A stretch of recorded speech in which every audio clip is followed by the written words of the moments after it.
अस्सलाम वालेकुम। क्या हाल चाल है बेटा, खैरियत से हैं आप? अच्छा, आज का जो हमारा टॉपिक है आपको स्क्रीन के ऊपर मौजूद नज़र आ रहा होगा कि आज हम सेल डिवीजन को डिस्कस करेंगे। सेल डिवीजन का जो अमल है, जो प्रोसेस है, वो है क्या, तो उसको हम जानने की कोशिश करेंगे। मैं कुछ बुनियादी बातें इसके हवाले से करता चलूँ कि ये बात हमें मालूम होनी चाहिए कि हम पढ़ते हुए आ रहे हैं सेल को, क्लास 3 4 से, यानी कि हम इससे पढ़ते हैं। तो जब बॉडी जब ग्रो करती है, हमारी बढ़ती है, तो वक्त के साथ साथ सेल भी ग्रो होते हैं, जिसकी वजह से इंसानी जिस्म बढ़ रहा होता है जानदारों की शक्ल। अब तमाम वो जानदार, चाहे वो प्लांट्स की शक्ल में हो चाहे वो एनिमल्स की शक्ल में हो, वो ग्रो करना शुरू करते हैं। तो ये वजह क्या है इसकी? कौन सा वो अमल होता है बॉडी के अंदर जिसकी वजह से इंसानी शरीर, इंसानी जिस्म बढ़ता हुआ नजर आता है? तो इसी को हम आज जानने की कोशिश करेंगे। अच्छा, ये बात हमें मालूम है कि जब सेल अपने साइज के एतबार से अपनी जिसामत में आखिरी हद तक बढ़ जाते हैं, तो इसके बाद इनमें तकसीम यानी डिवीजन का अमल शुरू हो जाता है। अब ये बात दोबारा तवज्जो के साथ सुनिएगा कि जब सेल अपने साइज के अंदर, यानी कि साइज के एतबार से जब सेल बड़ा होता है, ग्रो करता है अपनी जिसामत में, और फिर वो आखिरी हद तक पहुंच जाता है, तो एक वक्त आता है, यानी कि बढ़ जाने के बाद उसके बाद एक वक्त ऐसा आता है कि वो डिवाइड होता है, टूटता है, वहां पर डिवीजन होती है वहां पर। तो वो डिवीजन का अमल शुरू हो जाता है, तो वो अमल कहलाता है सेल डिवीजन, यानी कि सेल का डिवाइड होना, टूटना। और इस अमल यानी सेल डिवीजन के दौरान पहले, यानी कि सेल में यानी कि कुछ ऑर्गेनल्स, और यानी कि मैन उसका जो पार्ट होता है, न्यूक्लियस होता है। तो उसमें सबसे पहले जो स्टार्टिंग होती है न्यूक्लियस से होती है, कि न्यूक्लियस तकसीम होता है, और उसके बाद फिर दूसरे ऑर्गेनल्स वो भी डिवाइड होते हैं, डिवाइड यानी कि मुख्तलिफ और जो ऑर्गेनल्स है माइटोकॉन्ड्रिया की शक्ल में है। तो इसी तरीके से वो यानी कि बाकी ऑर्गन्स, यानी कि ऑर्गेनल्स भी डिवाइड होना शुरू हो जाते हैं, तकसीम होना शुरू हो जाते हैं। तो जो अमल डिवीजन ऑफ न्यूक्लियस के नाम से जाना जाता है, यानी कि जब न्यूक्लियस का डिवाइड होने का अमल शुरू होता है, तो इस अमल को, यानी कि डिवीजन ऑफ न्यूक्लियस के अमल को, इसकी तकसीम को जो जाना जाता है वो कैरियोकाइनेसिस के नाम से जाना जाता है। कैरियोकाइनेसिस के नाम से जाना जाता है, यानी karyokinesis means division of nucleus, यानी कि न्यूक्लियस का टूटना, न्यूक्लियस का डिवाइड होना। अच्छा, इसी तरीके से एक और डिवीजन होती है सेल के अंदर, और वो होती है, वो इस तरह होती है कि उसके अंदर जो मौजूद, यानी कि एक जेली लाइक सब्सटेंस होता है साइटोप्लाज्म की शक्ल के अंदर, तो वो डिवाइड होता है वहां पर, वो तकसीम होता है, तो उसकी भी डिवीजन होती है, वो भी टूटता है।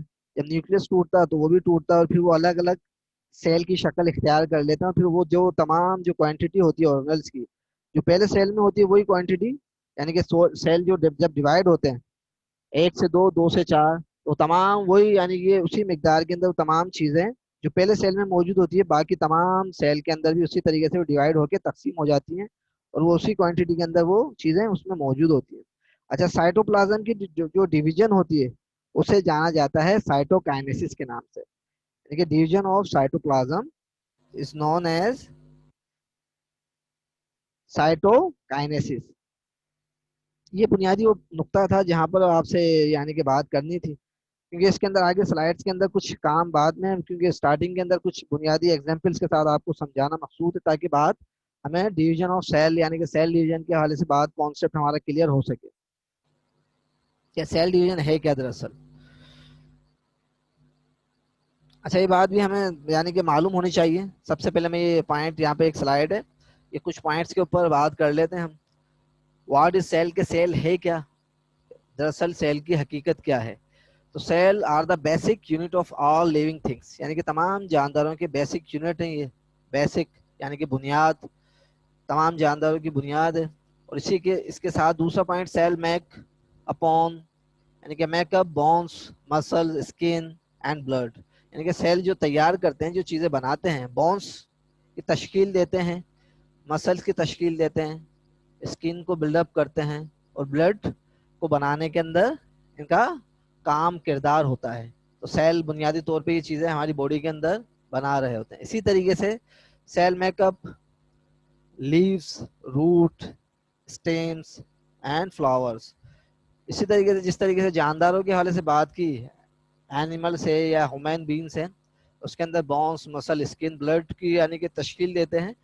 इसी तरीके से प्लांट की बात करते हैं तो सेल जो चीज़ें बनाते हैं, लीव्स की को यानी कि बनाने का, तश्कील देने का अमल अदा कर रहे होते हैं, रूट्स यानी कि जड़ों को, स्टेम्स यानी कि तना, और फ्लावर्स को तरतीब देते हैं यानी कि बनाने का एक प्रोसेस करते हैं, जिसके बाद तमाम चीज़ें ग्रो करना शुरू हो जाती है।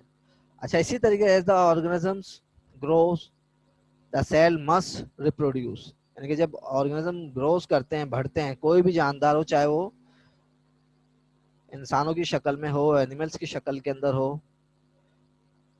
प्लांट्स की शक्ल में हो, तो वो उसका मतलब क्या होता है कि सेल रिप्रोड्यूस होते हैं। सेल यानी कि अपनी पैदावार, अफजाइश को बढ़ा रहे होते हैं, जिसकी वजह से जानदार भी बढ़ रहे होते हैं, ग्रो करते हैं और फिर वो डिवाइड होना शुरू हो जाते हैं सेल। अच्छा, यहाँ पे ये एक पॉइंट, ये नुक्ता है सेल के हवाले से, क्योंकि डिवीजन ऑफ सेल को फिर आगे हम मजीद इसको डिस्कस करेंगे। Cell are the structural and functional unit of all living organism, यानी कि बात हमें मालूम होनी चाहिए कि सेल दरअसल है क्या। Cell are the structural and functional unit of all living organism, यानी कि तमाम जानदारों का स्ट्रक्चरल और फंक्शनल यूनिट के नाम से जाना जाने वाला जो बुनियादी पॉइंट है वो है सेल। अब बाज जब सेल को हम यानी कि कैटेगराइज करते हैं तो यूनिसेलुलर ऑर्गेनिज्म होते हैं कुछ, और कुछ मल्टी सेलुलर होते हैं। यूनिसेलुलर मींस यानी कि यह खुली जानदार, एक सेल पर मुश्तमिल ऐसे जानदार जो सिर्फ और सिर्फ एक सेल से बने होते हैं। मल्टी सेलुलर से मुराद जो एक से ज़्यादा यानी कसीर खुलवी जानदार, जो एक से ज़्यादा सेल पर मुश्तमिल होते हैं। उसमें प्लांट्स, एनिमल्स, ह्यूमन बींग्स, ये तमाम चीज़ें आ जाती हैं। अच्छा, फंक्शंस ऑफ सेल क्या होते हैं, यानी कि बुनियादी जो किरदार क्या होता है बॉडी के अंदर, चाहे वो एनिमल्स की बॉडी हो, चाहे प्लांट्स की हो, चाहे ह्यूमन बींग्स की बॉडी हो, तो उसका फंक्शन क्या होता है सेल का, तो वो हमें मालूम होना चाहिए कि सेल क्या किरदार अदा कर रहे होते हैं बॉडी के अंदर। न्यूट्रिएंट्स टू एनर्जी, यानी कि एनर्जी प्रोवाइड कर रहे होते हैं, यानी कि उसके साथ साथ, और बॉडी को न्यूट्रिएंट्स वगैरह जो मिलते हैं, मुख्तलिफ फूड न्यूट्रिएंट्स जो बॉडी को, यानी कि फिर उसके बाद वो एनर्जी लेते हैं और फिर पूरे बॉडी के सेल्स तक पहुंचती है, और फिर उस तरीके से पूरी बॉडी वो एनर्जी हासिल करती है, और उसके बाद मुख्तलिफ जब एनर्जी मिलती है तो इंसान, चरिंद परिंद, हैवानात, नबातात कुछ काम करने के काबिल होते हैं। और दूसरा जो पॉइंट है, each cell having its own set of instruction, हर एक जो सेल होता है वो अपने खास इंस्ट्रक्शन के साथ काम कर रहा होता है। तो बॉडी के अंदर, तो यानी कि जो जिस बॉडी का जो सेल होता है, चाहे वो लीवर का हो, चाहे वो हार्ट का हो, चाहे वो ब्रेन का हो, चाहे हमारे मसल्स के वो सेल्स हों, तो हर एक यानी कि जो हमारी बॉडी के जो मसल्स होते हैं, लीवर होता है, हार्ट होता है, ब्रेन होता है, किडनीज होती है, तो हर एक सेल का अपना अपना एक ख़ास फंक्शन होता है, ख़ास इंस्ट्रक्शन उसको मिल रही होती है, तो वो अपना किरदार अदा कर रहे होते हैं। अब इसी तरीके से प्लांट्स के अंदर भी होता है, इसी तरीके से बर्ड्स में, फिशेज में मुख्तलिफ अपने अपने वो किरदार अदा करते हैं।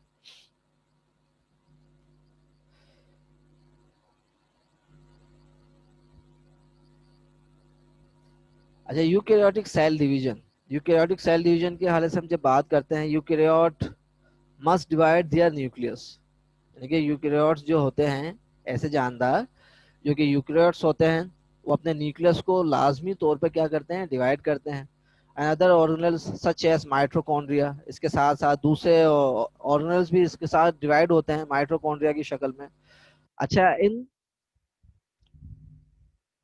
Preparation of cell division, mitosis और मियोसिस, यानी कि सेल डिवीजन की जब प्रिपरेशन होती है, तैयारी होती है, तो माइटोसिस और मियोसिस का जो प्रोसेस होता है वो जो जाना जाता है सेल डिवीजन, यानी कि एक तो जो दो काइंड के होते हैं, दो काइंड क्या है, एक तो है माइटोसिस के नाम से जानी जाती है, और एक मियोसिस।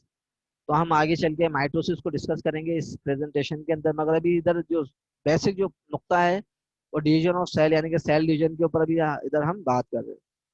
अच्छा, before the nucleus divides the genetic material, यानी कि रिप्लिकेट्स या फिर डुप्लीकेट्स,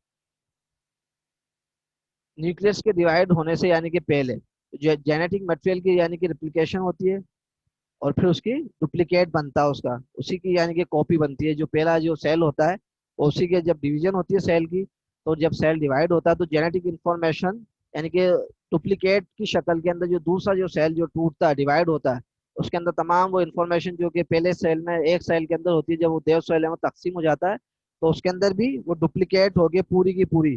तमाम वो जो चीजें पहले यानी कि सेल में मौजूद होती हैं, वो तमाम की तमाम दूसरे सेल जब वो 2 सेलों में तकसीम हो जाता है, तो उसमें भी ऐसी की ऐसी रिप्लिकेट यानी कि डुप्लीकेट चीजें तमाम आ जाती हैं उसके अंदर। अब हम थोड़ी सी बात करते हैं यहाँ पर, कुछ मैं आपको मिसाल देना चाहूंगा यहाँ पर सेल डिवीजन के हवाले से। सपोज करें एक चॉकलेट है आपके पास, अब दो भाई हैं आपस में, अब दोनों भाइयों में बराबर की तकसीम करनी है वो चॉकलेट को। 10 सेंटीमीटर की चॉकलेट को आप जब इसको डिवाइड करेंगे, डिवीजन करेंगे उस चॉकलेट की, तो 5 सेंटीमीटर 5 सेंटीमीटर यानी कि दोनों बहन भाइयों के अंदर तकसीम कर देंगे, तो दोनों मुतमईन हो जाएंगे, खुश हो जाएंगे।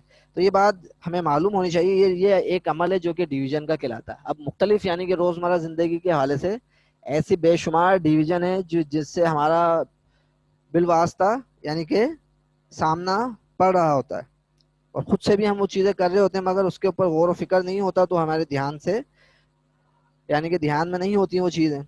अब जब हम बात करते हैं सेल डिवीजन की, तो जो ये बात भी हमें मालूम होनी चाहिए कि सेल के अंदर, हर बॉडी के सेल के अंदर जो नंबर ऑफ क्रोमोसोम्स होते हैं वो 46 नंबर ऑफ क्रोमोसोम्स होते हैं।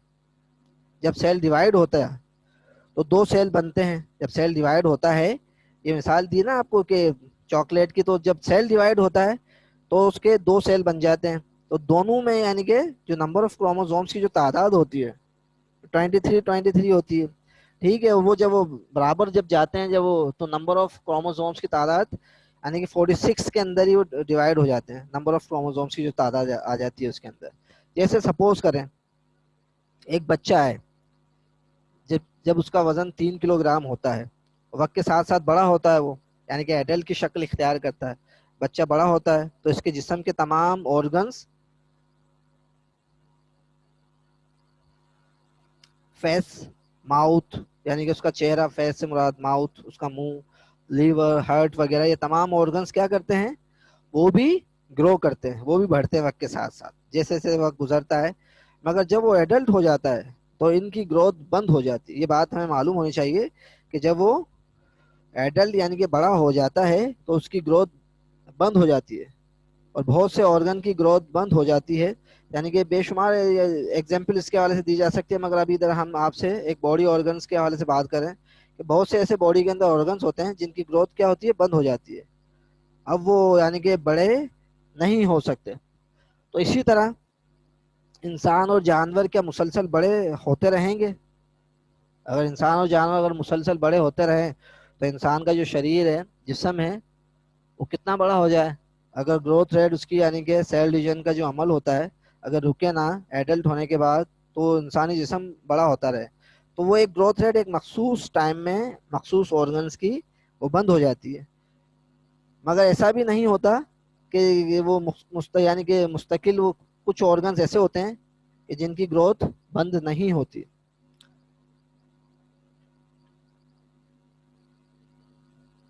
अच्छा, ग्रोथ बंद होने से मतलब ये नहीं है, ये बात हमें मालूम होनी चाहिए कि नए सेल इनमें नहीं बनते हैं या सेल डिवीजन नहीं होती है।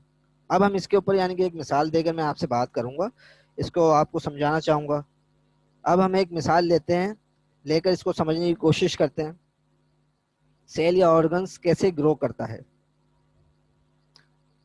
या हम मिसाल लेते हैं एक लीवर सेल की, एक लीवर यानी कि एक जिगर की सेल की, कि हम एक बच्चे का लीवर लेते हैं। तो जब बच्चे का लीवर सेल ने ग्रो किया और ये बढ़ा, तो हम सपोज करते हैं कि लीवर का एक सेल ग्रो होना शुरू हुआ। लीवर का एक सेल लेते हैं यहाँ पर, अब उसके अंदर सपोज करते हैं कि 100 सेल हैं, यानी कि 100 उसके अंदर, लीवर के अंदर 100 सेल हैं।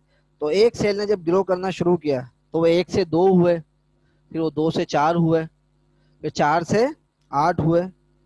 तो यानी कि ये सेल डिवाइड होते रहते हैं, मुसलसल डिवाइड होते रहते हैं, और वो वक्त के साथ साथ जो लीवर होता है वो ग्रो करना शुरू करता है। सेल डिवाइड हो रहे हैं यहाँ पर, मगर उसका जो नंबर ऑफ सेल्स बढ़ते रहेंगे और लीवर का साइज भी ग्रो करता रहेगा। बच्चे का जो लीवर का जो साइज होगा वो ग्रो करता रहेगा, नंबर ऑफ सेल्स भी बढ़ते रहेंगे, तो उसके साथ साथ लीवर का साइज भी ग्रो करता रहेगा।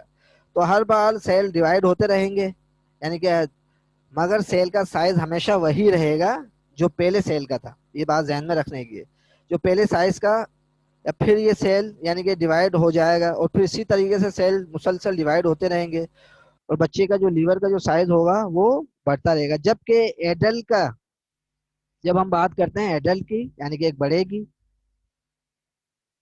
तो सपोज करें कि एडल्ट के जो लीवर के अंदर जो नंबर ऑफ सेल्स की तादाद है वो बढ़ के, यानी कि बच्चे से जो बढ़ता रहा, बड़ा होता रहा, तो वो उसके जो नंबर ऑफ यानी कि 1 लाख के करीब नंबर ऑफ सेल्स हो गए उसके लीवर के, उस ऑर्गन के, और वो बढ़ गया था एक साइज तक लीवर उसका। तो अब जाहिर सी बात है, कहने का मतलब इसमें ये है कि जब ऑर्गन बढ़ता है तो इसमें नंबर ऑफ सेल्स बढ़ जाते हैं। जब ऑर्गन्स बढ़ता है तो इसमें नंबर ऑफ सेल्स बढ़ जाते हैं, ना कि सेल का साइज। ना कि सेल का साइज, यानी कि सेल का साइज नहीं बढ़ता। नंबर ऑफ सेल्स बढ़ने से ऑर्गन का साइज बढ़ता है। नंबर ऑफ सेल्स बढ़ने से ऑर्गन का साइज बढ़ता है, ना कि सेल का साइज बढ़ता है। सिर्फ नंबर ऑफ सेल बढ़ते हैं। बाकी सेल जैसे बच्चे के थे वैसे ही एडल्ट के लीवर में होंगे। ये बात हमें मालूम होनी चाहिए। अच्छा, इसी तरीके से अब हम एक और बात आपसे करते हैं, एक इंसान की बात करते हैं। तो इंसान जब पैदा होता है, चाइल्ड यानी कि बच्चा होता है, जब वो एडल्ट यानी कि बड़ा होना शुरू होता है, बनता है, तो सभी ऑर्गन ही ग्रो करते हैं, मगर कुछ ऐसे ऑर्गन होते हैं जो ग्रो नहीं करते। कुछ ऑर्गन्स ऐसे होते हैं बॉडी के अंदर, ये बात ऊपर पॉइंट हुआ आपसे डिस्कस हुआ, तो इसको एक्सप्लेन किया जा रहा है यहाँ पर कि कुछ ऐसे ऑर्गन होते हैं जो ग्रो नहीं करते हैं।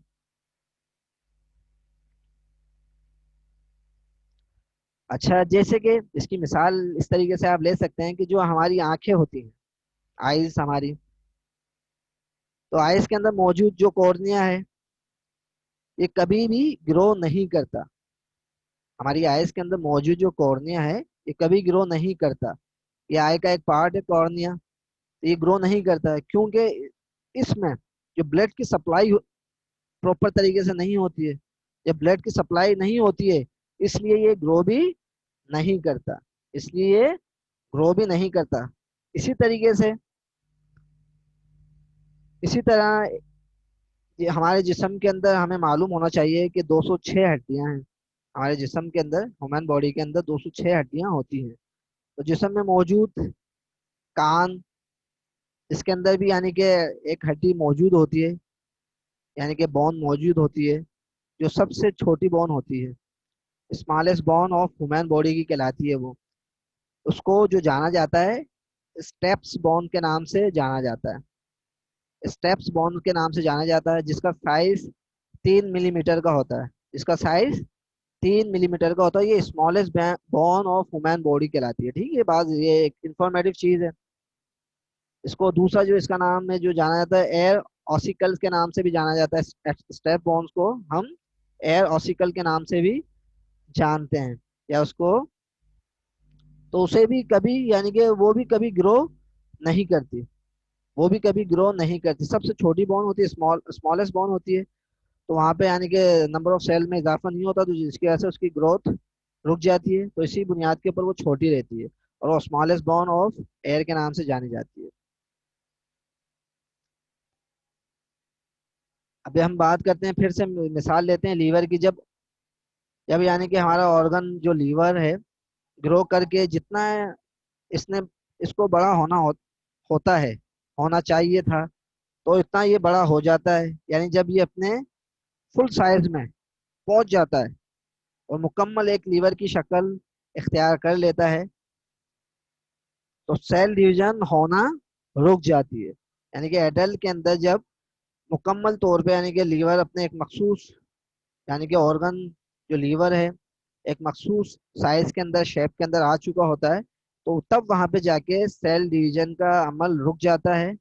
इसी तरीके से ये अमल मुख्तलिफ ऑर्गन्स जो हमारी बॉडी में होते हैं, हार्ट के अंदर भी, किडनीज के लिए भी, तो वहां पे सेल डिवीजन स्टॉप कर जाती है। ये बुनियादी वो नुक्ता था जो आपसे करना लाजमी था यहाँ पे, ताकि हमें पता चले सेल डिवीजन किस हद तक और कहाँ तक अपना काम कर रही होती है। जब इंसान छोटे से बड़ा होता है तो वहां पर सेल डिवीजन का प्रोसेस बहुत तेजी के साथ हो रहा होता है। और जब वो बड़ा हो जाता है तो बाज ऑर्गन्स हमारी बॉडी के अंदर ऐसे होते हैं जो अपने पूरा एक मखसूस साइज के अंदर आने के बाद उसके यानी कि मजीद उसके अंदर इजाफा नहीं होता, तो वहां पर उसकी सेल डिवीजन का अमल रुक जाता है। तो उसको हम यानी कि ये जो टॉपिक था आज का हमारा सेल डिवीजन के हवाले से, उसके अंदर हमने कुछ बुनियादी वो पॉइंट्स डिस्कस किए, कुछ पॉइंट्स को पढ़ा जो बुनियादी तौर पे सेल डिवीजन के अंदर आते हैं। उसके अंदर मजीद आगे चल के भी हम पढ़ेंगे, जानेंगे, समझेंगे, मगर कुछ ये डिटेल आपसे इंफॉर्मेटिव चीज़ें भी थी इसके अंदर, और सेल डिवीजन के हवाले से भी कुछ पॉइंट्स आए हैं यहाँ पर। तो ये आज हमने डिस्कस किया है इसके अंदर। आगे चल के हम माइटोसिस को यानी कि सेल डिवीजन के अंदर जो दो टाइप्स हैं, माइटोसिस और मियोसिस, उसको डिस्कस करेंगे। तो माइटोसिस को हम इंशाल्लाह नेक्स्ट क्लास में डिस्कस करेंगे, समझने की कोशिश करेंगे। तो आखिर में बस आपसे इजाज़त चाहूँगा। अल्लाह हाफिज़, अस्सलाम वालेकुम वरहमतुल्लाहि वबरकातुहू।